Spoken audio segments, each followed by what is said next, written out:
Hello everyone, welcome back to another video and welcome back to another Fiat 500. Let's be honest, what else would it be? Actually, it could actually be a BMW because I do have a few of those and I have had a few of those in the past. But anyway, we digress. Today's video, if you're new to the channel, you probably have not seen this before, but it came about, this car that I purchased a couple of months ago. Got it from Enfield BCA, and I've had the sister car, which would have been a sister. Don't really know the history by it. I'm thinking it's something to do with Fiat, but these were 2014 lounges with some really nice fancy leather seats, and their number plates are basically sisters. So I sold the last one a couple of months ago. Well, no, God, probably have been back in the summer. Got this one from BCA, and it's, well, you're going to see what's happened with this one. Why do I still have it in December? You're going to see now. This car appears on the face of it to have little niggly issues that once you fix one, another one seems to pop up. And in this video, you are going to see why. There is a lot of what I believe, having sort of reviewed it, maybe a bit of waffle going on. So just prepare yourself for that, and not sort of a massive amount of actual action going on, a lot of talking about what the issues are. I'm hoping they're all going to be sorted. So without further ado, if you're watching this on the weekend of the 7th and 8th of December, grab yourself a hot chocolate, tea or coffee, maybe a crumpet if you're watching it in the morning, because it's probably absolutely caning it down right now. And maybe just watch this video, and if you are, hit that like button now. And also, just let me know in the comments what you think about, down here, by the way, I don't know why I was pointing that way, down here, about the what you think might be one of the problems with the car and why I'm not getting rid of it at the moment. So yeah, so let's get on with today's video and we'll get the intro rolling now.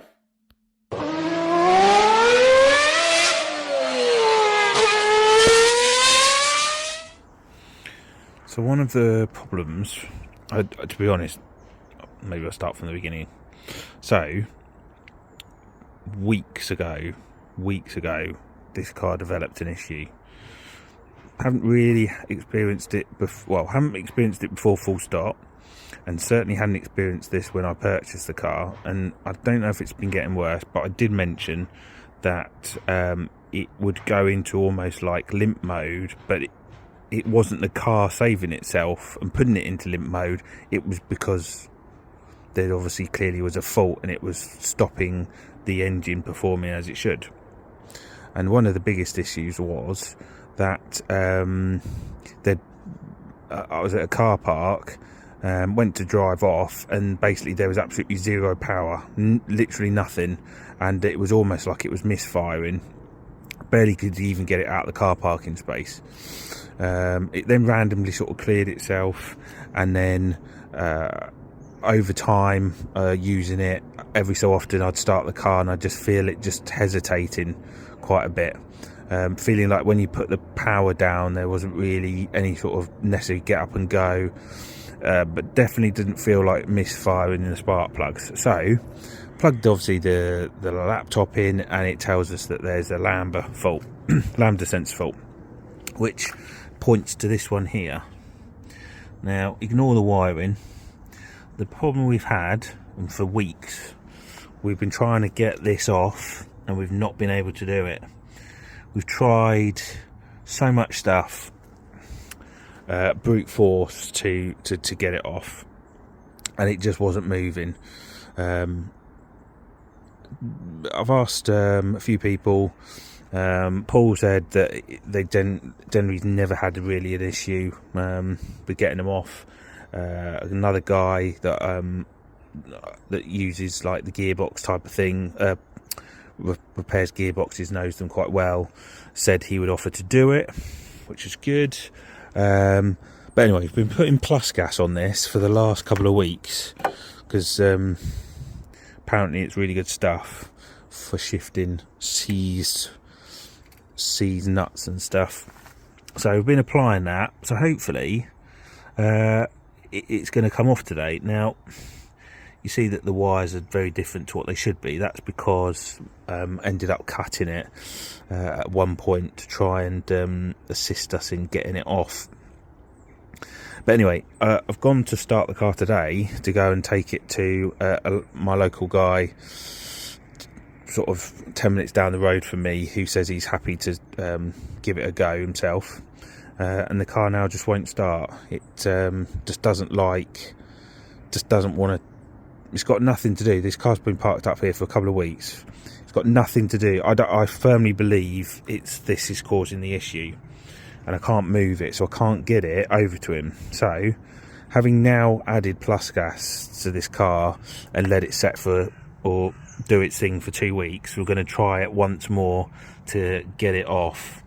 Otherwise, if not, it's going to need recovering on a trailer because I can't get it moving at all. Not the car and also the nut. So, and I don't want to take the front off the car. So yeah, we'll just going to go and give it another try. And so we have, well, there is only two options for the lambda sensor. Number one is, as you can see now, we're kind of ready to go to get that off. Number one is that comes off, and now we're all good, and the plus gas has worked, and yeah, and there's no slipping. The concern is it slips and it starts rounding off the nut. That's the biggest problem. If that happens, the biggest issue is then going to be we then need to break the sensor off, and by doing that, or to get that off, we need to take the front of the car off. We need to remove the heater matrix, the air conditioning condenser. We then need to get to the manifold. We then have to take all of basically the whole of the front of the car off in order to get to that, and to basically break it off. And yeah, and we would need the replacement manifold. That's the problem. That's the issue that we are facing at the moment if this doesn't work. So this is quite literally the last so I say that it's I'm babbling now, but basically we have a go at that. If that doesn't work, do we then get the car recovered and then someone else has a go? If we've rounded it, we're buggered. We're completely buggered. If it's not rounded but we just can't shift it, we might still be able to get it, but the car's probably going to have to go on a trailer to for someone else to try it. But yeah, it's not coming out. This isn't like an 08 plate as well, which is really annoying. So wish us luck, and we will come back with an answer of how we're getting on.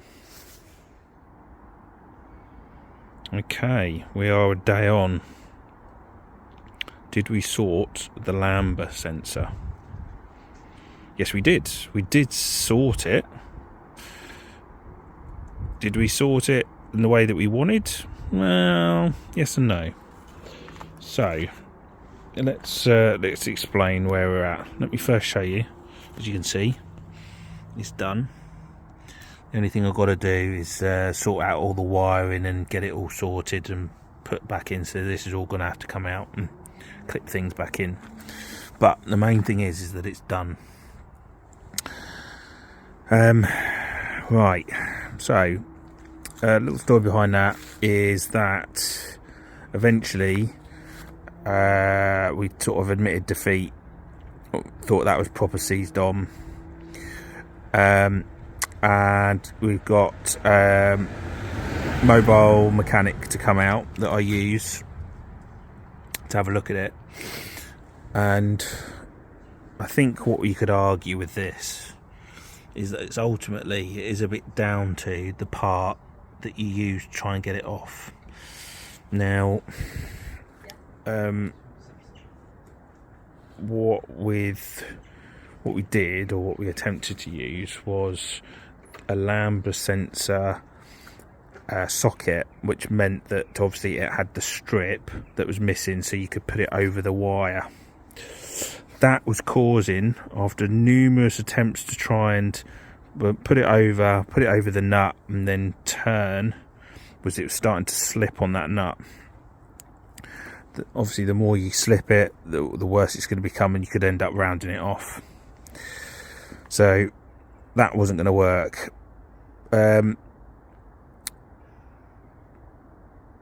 Decision was made that we'll get the mechanic out, see if he had something in his toolbox, because he said he's done a number of these, and he used your bog standard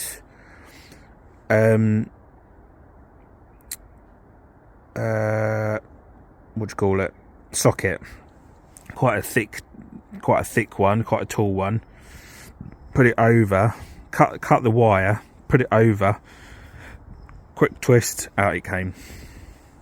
So it's all about what you get, and in this case all we needed was just the right, not the lambda sensor, because the lambda sensor socket slips. So I have a feeling that I'm probably losing you on about now, because I'm banging on about flipping socket and how to get a lambda sensor off. I do apologise for that. These videos or snippets of what you've seen, it's been taken over months. I hadn't got a clue what I'd recorded. So long story short is the lambda sensor came off with a bit of brute force and using the socket, a bog standard socket, nothing fancy, not a lambda, not a sensor socket, just a bog standard socket over there and a pry bar, and it all came out. So I do apologise for the waffling, but yeah, back on with the rest of the video. Right, we fast forward on, everyone. We fast forward on. So we are now probably about, well, actually, I'm going to be honest, I have no idea what I've recorded on this, because it's all been put, filed away, ready for a video to be released. And quite honestly, I couldn't tell you where I got up to. So let's have a little rundown, shall we? Little rundown. Got this. Oh God, how many months ago? 2-3 months ago, something like that. And it's not exactly been plain sailing for me whatsoever. We've had some issues, which I've initially thought, that it would be like one issue, except it would be one issue, and then it was then another issue, and then it was another issue. And I'm trying to think, right, so when we got it, needed 4 new tyres, so I got that done quite quickly. That's basically piss easy, isn't it? And then what happened? So that was it. So putting in coolant, and it wasn't holding coolant whatsoever. And having looked down here at the bleed valve, which, if you're ever wondering, a couple of things. Number one is, sorry, I'm facing into the sun. It might be easy if I go side on. That might be a bit better. Right, so bleed valve. It's basically if you've got air in the system, and you just need to get rid of it. So you turn it, and you can hit, it's a bit like a radiator. And when the bleed valve had been played around with, they'd stuck glue in it, the actual valve itself wasn't working, and over time, as you drive and the engine gets hot, etc., the coolant was effectively coming out the top of the bleed valve, and that's why I was losing coolant. So what's happened is got all the glue out, and it seemed that the thread had been sort of messed around with, and the original bleed valve itself had sort of broken apart inside. So basically it's the part, I'll show you again. So the actual part itself, which is held on by clamps here and down there, it's like an L bend. That's been taken out and then basically cleaned out and everything like that. And as far as I'm aware, it is now sorted. Replace the bleed valve with this, which is a lot better system than the plastic one. You can pick those up on eBay. And so yeah, so that was the issue. Then we then started having this big misfire issue, and plugged in the multi-ECU scan, and it turned out it was this lambda sensor. Now this lambda sensor is quite seized on. They are actually quite difficult to get off in some cases. You can snap them. It is, and I'll be honest, I've never taken one off before, never had to replace one. That's how like good they are, so to speak. But anyway, I know I've definitely recorded on what the issue was there. That has now been replaced. Plus gas around the seal and the right tool, and personally didn't use the lambda sensor socket, which is like a cut in half one, because that was starting to round things off. Just used to basically cut the wires and just stuck a normal torque socket on there, and with a pry bar, yeah, out it came. So that was done. Now, since go back away from the sun,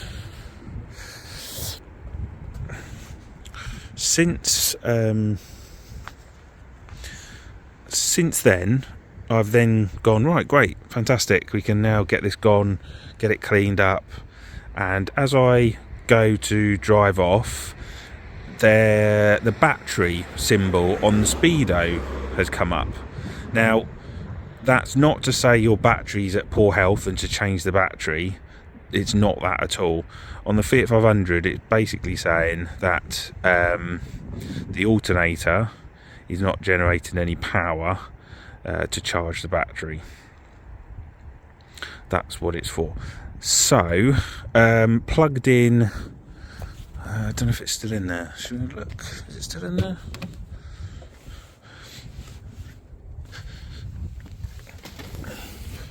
No. If I just sit in here for a sec. Used to measure the voltage to make sure, you know, what the alternator is generating. Used a 12 volt in here, a little reader, and it was basically saying, yeah, there was no charge coming from the alternator. So managed to get it back to mine purely based on the battery power, not generating any power. So the battery was actually running down all the time I was basically driving or sitting in traffic. Got it back, and because this is taking so long, and also because I'm stacking cars and I need them gone, and also because people will tell you changing the alternator on a lounge is a absolute ball ache. It's not easy. Getting to the top bolt on the alternator is difficult, and yeah, I just thought, I need these gone. And also because if you remember that car in there, which was the one that had the windscreen damage, that needed a new cam belt. So I thought, you know what, let's just get my local mechanic to do the cam belt, and he can also do the alternator as well. So a couple of days ago, he turned up and has now done the alternator. So I am going to shortly test it to make sure that everything is okay. In the meantime, I have actually just put the battery on charge because obviously it's been running down over with the journey. It's well, it's depleted the battery, so I've just put that on a charge. So yeah, God, what, nearly 8 minutes in just to explain where we're at. So alternator, lambda sensor, bleed valve, yeah, and then, as you've probably seen from a previous video, what I've got to do now is, as far as I'm concerned, the car is pretty much sorted and just needs a clean. Where I've done the paint job and the filling, you can see where I've got this here, which is basically, it just needs polishing back. Just need to polish it back. Looks awful, it's not, just needs polishing back. The whole car needs a clean. I then need to also just make sure, because it's been a bit of a nightmare car for me, that this actually runs and has no issues. So I need to effectively run it for a few days just to make sure. So I'm fairly sure I ended up cleaning this up ready for sale like 2 months ago, and then the problem started. So right, 9 minutes in, let's get on with what we need to do today, and hopefully we'll be done.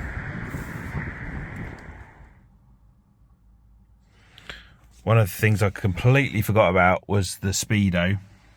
Again, right at the beginning when I first got this car, the speedo lights are not working correctly. So yeah, I've removed that. There was, strangely, some screws missing, namely these at the bottom. So I suspect that an attempt has been made to sort it. Also, we've lost here. I say we've lost. Noticed. Bear with me. This here, which actually I've never noticed before. That's in there like that, and it's snapped off. I didn't do that. It's already happened before. It's snapped off, so I'll glue that back on, I think, so the cowling can be a bit more, have a bit more stability. So I'm going to go and find a replacement speedo inside now, and then we can sort out the mileage for it and connect it up to make sure that it all works. Then this can all go back together. Okay, so you have to bear with me because we've got the lovely sun in the way. We have the speedo on. It has been proxy aligned to the car because this has come out of, I think it's come out of an R bath, and obviously it has things on this speedo that the other car doesn't have, therefore it can't find, for example, parking sensors, etc. So when you proxy align it, it effectively talks to the car, sort of says, you know, what have you got, and then it kills off or disables various bits and pieces on the speedo. So that has now been proxy aligned. We have to adjust the mileage. So this had originally, when I got it, had 56,000 miles. So we use the X tool because we need to up it. So this car now brings it back to where it should be. And so then we need to put all this cowling and everything back on into there. And that is that. Once I've done all of that, then we just give this a hoover inside. Luckily, the fantastic thing is leather seats. We don't need to do any proper cleaning on them because they wipe clean, which is fantastic. And yeah, and then once that's done, we can then just literally finish off just going around the outside, making sure that it runs as it should do, that the coolant level is running as it should do, and everything like that. So let's all put it back on. I'm not going to bore you with that, but it's, well, quite literally it is. I can put all of this away, get it off my lap, and yeah, and then I'm hoping that is the end of this car, so to speak, and we can get it going.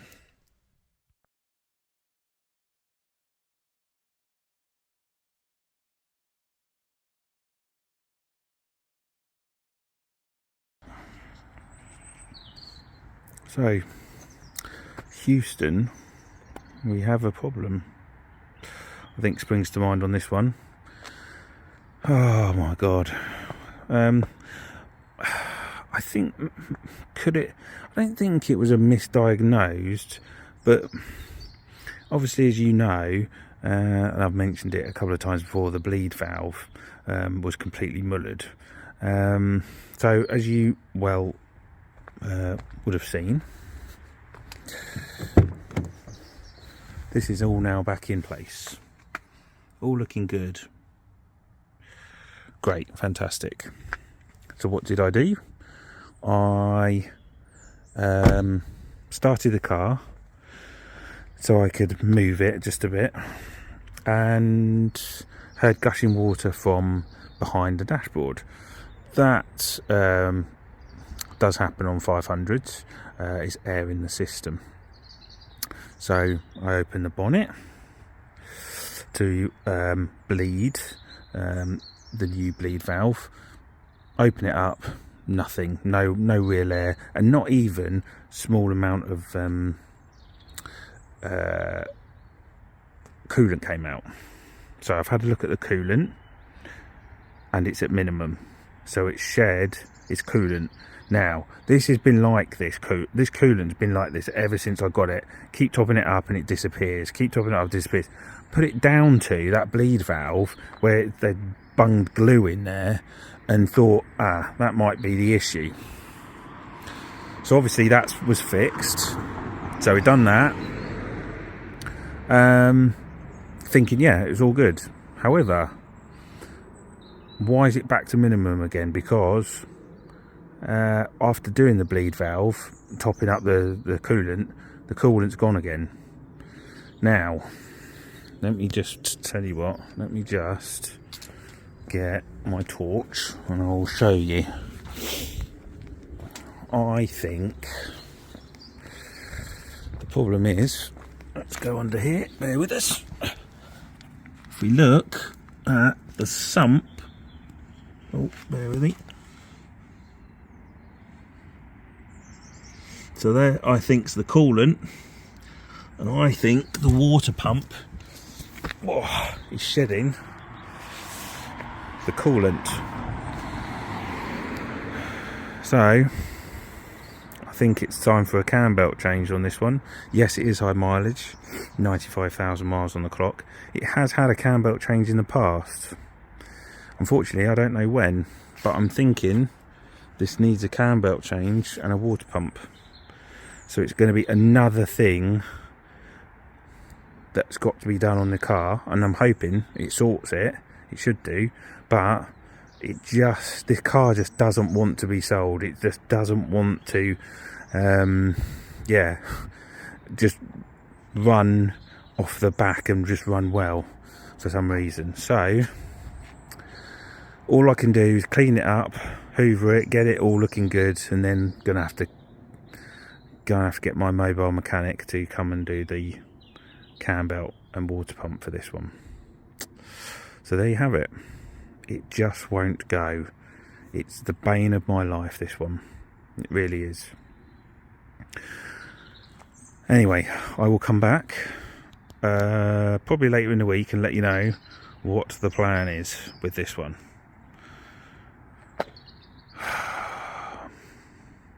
Yeah, and I need them gone now. They're just hanging around. So yeah, right, we will come back. Hopefully I'll sound a bit more positive. So this is going to bring the end to today's video, and are we any further? Obviously this was taken, or the last part of the video was taken about a couple of weeks ago. Just not had no time to look at it at all. I have no idea where the coolant leak is coming from, because I just haven't looked, and I'm hoping, fingers crossed, that I can get, well, I say get around. We are experiencing, or going to experience, a partial storm / very heavy rain over the weekend. It's highly unlikely I'm going to get anything done on this grey lounge at all this weekend, or work out where this coolant leak is coming from. We've got the pipe that goes into the water pump. We've potentially got the water pump. We've also potentially got, obviously, the radiator itself. You know, those are the three most common places it's likely to be. I'm hoping it's nothing more complex, but it's just finding the time to balance the various cars that I've got, and the MOT for this is running out, or it's due to run out in March. I'm pretty sure now that we've gone over this limit. Had I still had it or sold it a couple of months ago, it would have had a 6-month warranty, a 6-month MOT on it. I can't really sell the car with a 3-month MOT on it, so it's gonna have to go in for an MOT. So now, is there really a rush to get it done? No, not really, but I do need the money to come back in, because obviously the money's being held within the car. So that is going to be the end of today's video, and next week I have no idea what it's going to be, because I haven't necessarily recorded much. I don't know what car I'm going to be working on. So yeah, thank you all for watching, and don't forget to hit the thumbs up button. It's going to be down below about here, I reckon, and the subscribe button for more videos to come. So I'll see you all again very, very soon.